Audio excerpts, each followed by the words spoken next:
جاكبو والركلة الحرة المباشرة. جاكبو كوبينيرس والتسديد، يا الله على كرة.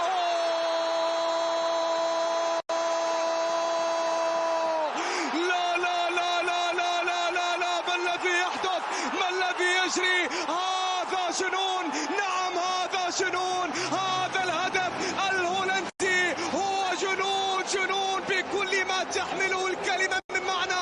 في هذا التوقيت وبهذه الطريقة عادت الطواحين وأعادت نفسها إلى بطولة كأس العالم. هدف للتاريخ، نعم سيبقى للتاريخ، هدف للتاريخ سيبقى للتاريخ. يا له من هدف! بأي طريقة سجلتم، وبأي طريقة عدتم، وبأي طريقة أعدتم الأحلام، أحلام هولندا إلى هذا المونديال. ماتيو لاهوس وليو، تلك الحكاية القديمة تتجدد هنا، بينما هنا الكرة يا الله يا الله.